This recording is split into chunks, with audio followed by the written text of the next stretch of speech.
Perkenalkan, nama saya Inggit Ramadhani dengan NIM 19011 014 014. Perkenalkan, nama saya Nidwi Rastuti dengan NIM 19011 014 022. Perkenalkan, nama saya Alfian Syah, NIM 19011 014 028. Saya Binan Destian, NPM 1914 1910 39 dari kelompok 3. Perkenalkan, nama saya Indah Suciasih, NIM 2101101404004. Gulma adalah tumbuhan yang tumbuh di sekitaran tanaman budidaya yang kehadirannya tidak diinginkan pada lahan pertanian karena dapat menurunkan hasil yang dicapai oleh tanaman produksi dan juga menjadi sarang hama dan penyakit. Perkembangbiakan gulma dibedakan menjadi dua, yakni perkembangbiakan secara generatif dan vegetatif.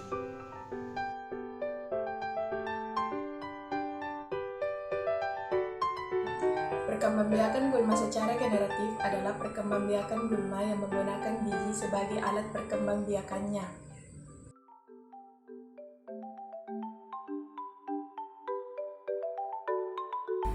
Perkembangbiakan gulma secara vegetatif adalah perkembangbiakan gulma dengan menggunakan bagian tanaman antara lain rizoma,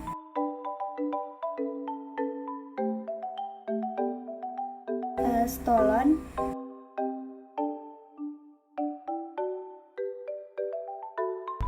tuber,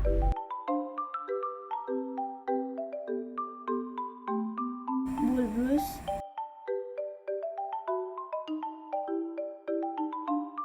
dan runner.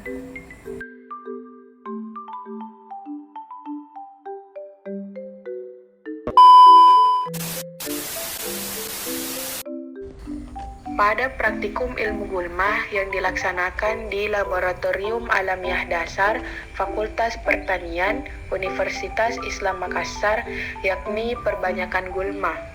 Perbanyakan gulma yang dilakukan saat praktikum ialah perbanyakan gulma secara generatif dan vegetatif.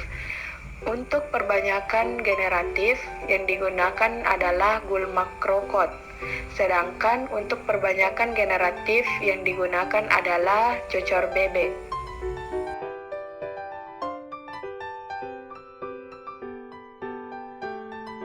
Perkembangbiakan tanaman gulma dibagi menjadi beberapa cara. Salah satunya adalah menggunakan tunas daun. Tumbuhan cocor bebek berkembang biak dengan tunas daun. Tumbuhan cocor bebek akan menumbuhkan tunasnya pada bagian tepi daun. Cara berkembang biak cocor bebek disebut tunas adventif, yaitu perkembangbiakan tumbuhan dengan menumbuhkan tunas liar di luar bagian batang.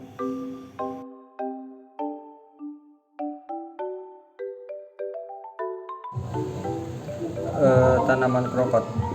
Tanaman krokot adalah tanaman tumbuh liar di lapangan dan dapat tumbuh di daerah yang berpasir dan tanah liat.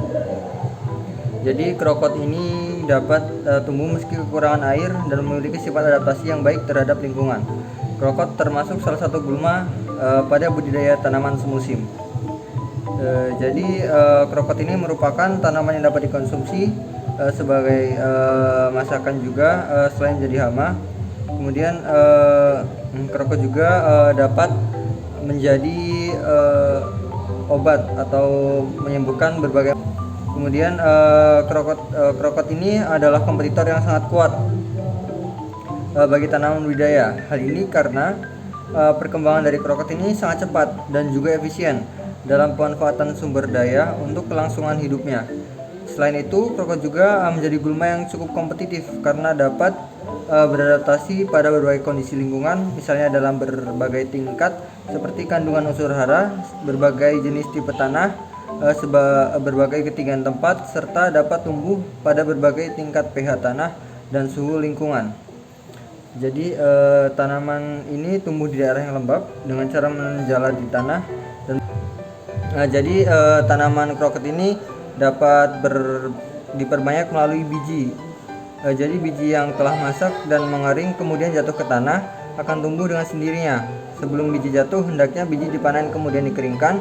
Biji yang sudah kering dapat disemai di dalam petak persemaian. Krokot dapat tumbuh baik di tanah rendah dan tinggi, di tanah yang gembur dan subur dengan pH tanah 5,5 sampai 6 curah hujan 200 mm per bulan dengan bulan kering 2-4 bulan per tahun. Namun tanaman ini dapat tumbuh juga di jenis tanah apapun, bahkan di lahan marginal sekalipun. Krokot dapat tumbuh di tempat terbuka maupun di sela-sela tanaman lain. Tanaman ini lebih menyukai tanah yang cenderung basah. Terima kasih. Media tanah yang digunakan pada perbanyakan gulma ini yaitu tanah yang berasal dari lahan Fakultas Pertanian Universitas Islam Makassar. Pertama-tama, tanah tersebut digali kurang lebih sedalam 5 cm untuk mengambil tanah yang berada di bagian bawah. Setelah itu, tanah tersebut disaring untuk memisahkan antara kotoran dan batu-batuan serta akar-akar tanaman gulma lainnya. Setelah disaring, tanah tadi dimasukkan ke dalam plastik tahan panas, lalu dilakukan pensterilan. Sterilisasi dapat dilakukan dengan menggunakan autoklaf atau bisa juga dengan menggunakan panci dandang yang dimasak kurang lebih selama 30 menit sampai uap-uap di dalam tanah tadi keluar. Setelah steril, tanah tersebut dimasukkan ke dalam pot berukuran agak besar. Setelah itu, perbanyakan gulma yakni generatif dan vegetatif ditaburkan di atasnya, lalu dilakukan pengamatan selama kurang lebih 10 hari.